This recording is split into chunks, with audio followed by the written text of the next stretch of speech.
जीव को भवसागर से पार करने वाले ये 2 अक्षर, ये पादुकाएं हैं।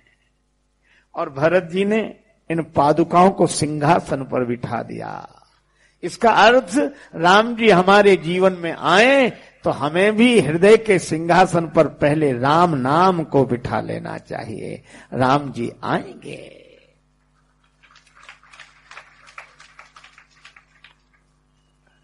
पर लोग तो अपने तरह से अर्थ लेते हैं। हमको लगता है कि राम जी से राम नाम की महिमा, जब तक पादुका सिंहासन पर रही अयोध्या में कहीं कोई गड़बड़ी नहीं हुई, कोई उपद्रव नहीं हुआ। मैं भी आपसे कहता हूं, अगर आप राम नाम को हृदय के सिंहासन पर बिठा लेंगे तो जीवन में कोई समस्या नहीं रहेगी। पर एक सज्जन कर दी, ये बात नहीं है। हमने कहा फिर? बोले देखो, राम जी दशरथ जी के राज्य में गड़बड़ी हुई कि नहीं? हमने कहा हुई। अब राम जी जब सिंहासन पर बैठे तब गड़बड़ी हुई? हमने कहा। बोले 14 वर्ष गड़बड़ी नहीं हुई? हमने कहा नहीं हुई। बोले क्यों नहीं हुई?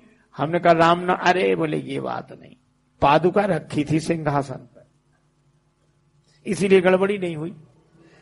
दशरथ जी के राज्य में गड़बड़ी, राम जी के राज्य में गड़बड़ी, पर 14 वर्ष पादुका रखी थी सिंहासन पर। पादुका माने जूता। बोले जनता जूते का राज चाहती है, जूता रखा रहा, कोई गड़बड़ी नहीं हुई। हम का धन्य हो प्रभु, क्या सोच है आपका।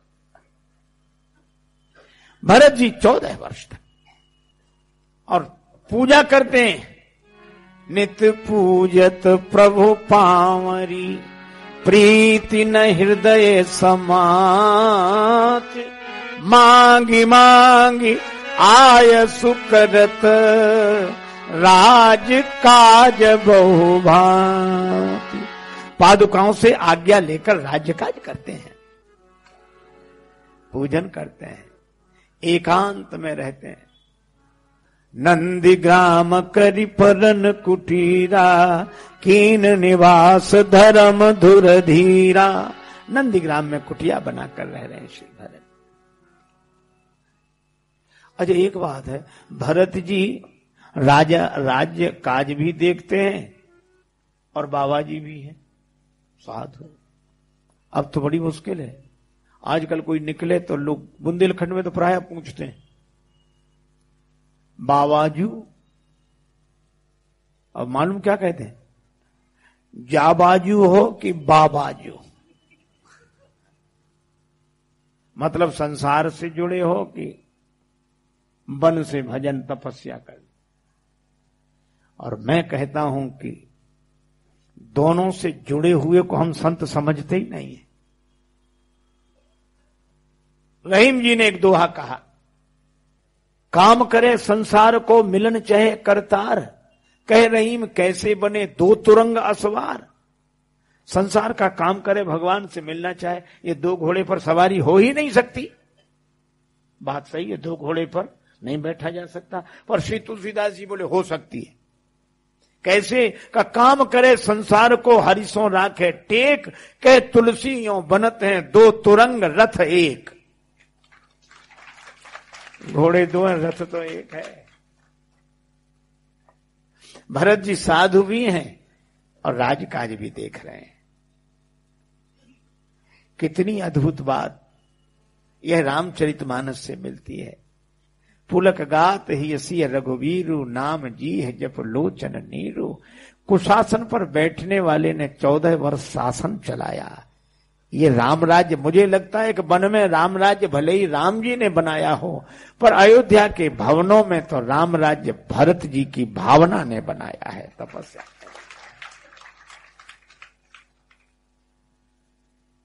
लेकिन हम लोग तो कुछ समझते नहीं है, बस आज हम अपनी ना समझी कोई समझ मानते हैं। कई तो काम ऐसे ही हो रहे हैं। एक जगह हुई भागवत, महाराज भागवत में तो राधे राधे राधे कीर्तन, ये तो सब ठीक है, अच्छी बात है, लेकिन एक श्लोक नहीं, एक भी श्लोक नहीं। एक सज्जन आए, कहने लगे भागवत तो हुई पर श्लोक एक भी नहीं हुआ। हमने कहा भागवत होती परलोक के लिए, उसको श्लोक से क्या मतलब। मैंने एक कथा सुनी थी, आपको भी सुनाऊं।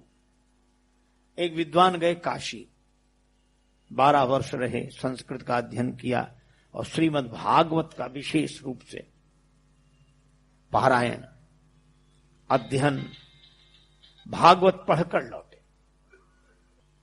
काशी का संस्कार, इतने दिन से भक्ति भाव में डूबे रहे, भागवत का अध्ययन किया, भागवत लगाकर आए।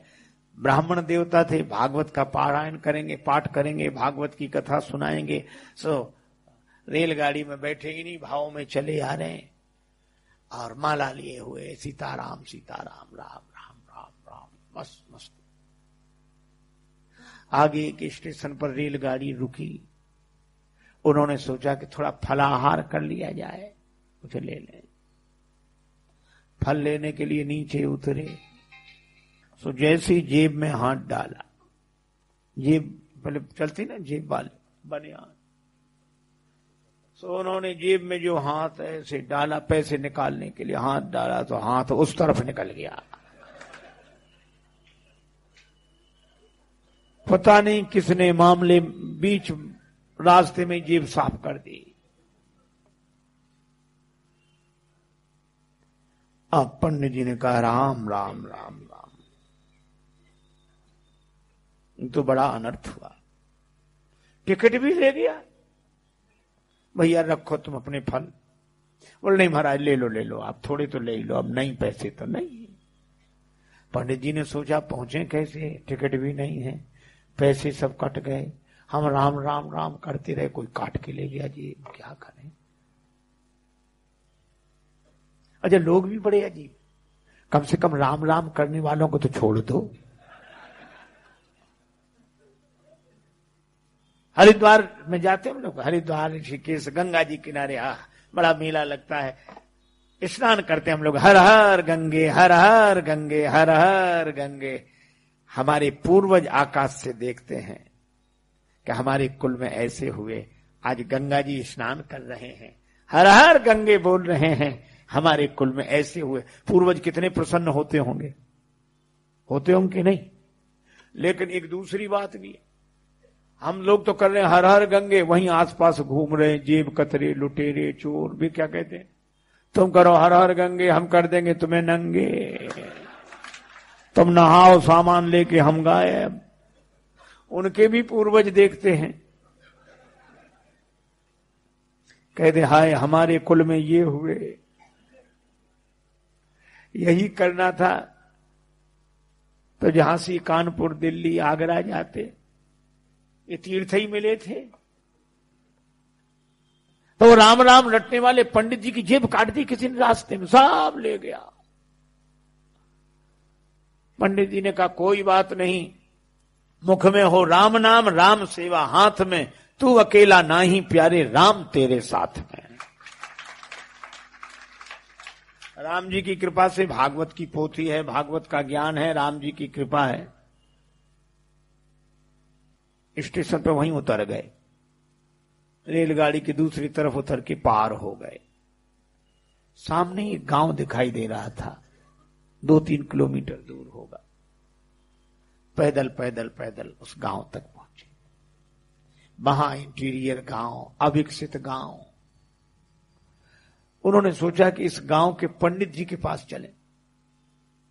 तो गांव में ब्राह्मण देवता के पास पुरोहित जी का मकान पूछते पूछते गए। पुरोहित जी प्रणाम। अब पुरोहित जी बात ही ना करें, हाँ और क्या हुआ भाई कह रहे, पुरोहित जी प्रणाम। सहज प्रणाम, क्या बात है? उस आदमी पंडित जी को लगा कि ना इसने ये कहा कि आइए बैठिए जल पीजिए ना, तो भी पंडित जी ने हिम्मत करके कहा कि हम काशी से आ रहे हैं, हम काशी से आ रहे हैं। सोचा इसको थोड़ा प्रभाव पड़ेगा, हम काशी से आ रहे हैं। सो क्या बोला, तुम कलकत्ता से चले आओ, हमें क्या मतलब इससे, काशी से आ रहे। अरे भैया हम भागवत कथा कहते। पुरोहित बोल कथा भागवत हमने तो आज तक सुनी नहीं है, ये नाम भी हम पहली दफे सुन रहे हैं। अरे तो अपने गांव के पटेल से कह दो कथा करा लें, भागवत कथा। बोले जाओ, हम ऐसे बेकार के काम लेके नहीं जाते, हमारा पटेल दूसरे तरह का, चलो जाओ जाओ जल्दी आओ। पंडित जी काशी के भाव से बोले कि देखो हम भी ब्राह्मण तुम भी ब्राह्मण, लेकिन जाति को न जाने सो जाने कौन जाति को है, हमारा सहयोग करना चाहिए आपको। इतना गुस्सा आया, बोले बैठ जाओ। अब गए वो पटेल के पास। सो पटेल एक शिला पे बैठे, दरवाजे के बाहर पत्थर की शिला, उस पर पंचायत निपटा रहे थे। तब तक पुरोहित, आओ पुरोहित महाराज बैठे। पुरोहित जी ने कहा पटेल साहब, एक पंडित जी आए हैं तो भागवत कथा, ऐसी नाम बता रहे थे करते हैं, भागवत कथा करा ली जाए, भागवत हो जाए। पटेल बोले कैसी बात करते हो, इतने दिन से आज तक तो किसी ने ये नाम ही नहीं सुना, आप भी किन किन की बातों में आते हो भागवत, चलो भगाओ भगाओ उनको। नहीं, पंडित जी को बड़ा बुरा लगा कि इसकी वजह से हमको और गालियां सुनने को मिली पुरोहित। लेकिन तब तक पटेल साहब के दो बच्चे छोटे छोटे नाती वही, अब उन्होंने रोना शुरू किया, क्या है क्या है। वे बोले हम तो भागवत देखेंगे, भागवत देखेंगे। उन्होंने समझा कि भागवत माने खेल होगा, जादूगर दिखाता है, मुंह से बड़े बड़े वो निकालता है और ऐसे, या बंदर नचाएगा, भालू नचाएगा, वो भागवत देखेंगे, भागवत देखेंगे। पटेल बोले चुप हो जाओ। बच्चे बोले नहीं, हमें तो भागवत देखनी है, भागवत। अब भागवत सुनी जाती कि देखी जाती। तो पटेल पुरोहित से बोले जाओ बुला ले आओ उन्हें, हमारे बच्चे रो रो के परेशान है, बुलाओ जल्दी, दिखाएं कैसी है भागवत। और पंडित जी जल्दी जल्दी गए, उधर काशी से पंडित जी आए। पुरोहित बोले जल्दी करो चलो। अरे बोले भगवान स्नान तो कर ले, फिर समय से शुरू होगा मंगला। बोले जो मंगलाचरण और जी सब नहीं चलता है यहाँ। तो बोले नहा तो बोले नहीं ऐसे ही नहा लिया तुम, तो चलो दिखाओ भागवत कैसी है। पंडित जी समझ गए सब मूर्ख ही है ये सब। उन्होंने जल लेकर आचमन किया, ओम पवित्रो व सर्वावस्थागतो पिवा। अब पहुंचे, अपना कंबल भागवत की पोथी विराजमान। सोच रहे थे कि नहीं होगा तो आसन लगा देंगे, तिलक कर देंगे, इतना ही बहुत है, हम अपना कथा शुरू कर देंगे। पर जैसे ही पहुंचे जो देखा तो पटेल क्या बोला, इतनी देर लगाई जाती है तुम्हें, है? कब कब बुलाया, लड़कों के प्राण निकल रहे हैं, दिखाओ भागवत। पंडित जी ने सोचा लड़कों के प्राण, लड़के रो रहे हैं, भागवत देखने को गए। पटेल बोले जल्दी दिखाओ भागवत। और पटेल उठे चले गए अंदर। तो पंडित जी ने उसी शिला पे कम्बल बिछाया, भागवत खोली। अब वो पटेल के पास जो 2, 4, 5, 10 पहले से बैठे थे वो बैठे। कब चलो घर चलो, घर नहीं, भागवत तो देखो कैसी होती है। अब वो देखने के लिए बैठे। अब पंडित जी ने श्लोक शुरू किए, भागवत शुरू की। अब बच्चे भी सुने तो नहीं, ऐसे देखेंगे अब निकलने वाला है इसमें से कुछ। अब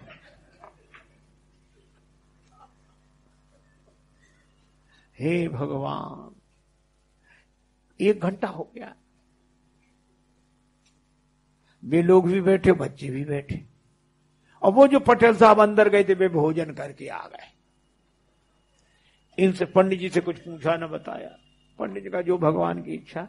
अब संयोग की बात, पटेल साहब उसी शिला पे सोते थे, पत्थर की शिला पे, जहां पंडित जी कथा कर रहे थे। सो आए, इधर उधर देखा, सो पंडित जी की जांग पे सिर रख के सो गए। अच्छा, सिर रख के सोए, सोने में कोई गड़बड़ी नहीं, पर सोने के बाद जो उनका हो जो शुरू हुआ। एक सज्जन कह रहे थे महाराज इसी को साउंड स्लीप कहते हैं, जो सोते में साउंड हो। अब पंडित जी बड़े परेशान, इधर भागवत, इधर इतना बड़ा शेर पहलवान आदमी, जान फटी जाए, और वो श्लोक कहें वो बड़ा परेशान हो गया। और फिर पंडित जी ने सोचा यही तो मुख्य श्रोता है, यही कुछ देता लेता तो ये तो हो कर रहा है, और इधर जांग पर ये भजन, तो पंडित जी ने हटाया। पटेल साहब भागवत हो रही है, सुन लीजिए, जीवन का फल है, पुण्य का फल है, ऐसे हिलाया। अच्छा, कुछ लोगों को सोने में कोई जगा दे तो बड़ी आफत होती, उसको कोई जगाते ही नहीं था। गांव भर का प्रमुख जो हिलाया डुलाया, अब वो जगा, लाल आंखें किए और ऐसे बड़े क्रोध। पंडित जी की तरफ देखा, पंडित जी बोले पटेल साहब जाग गए, भागवत सुन लीजिए, भागवत बढ़िया है, भागवत। और जो इतना कहा तो पटेल ने एक तमाचा दिया पंडित। जय श्री राम।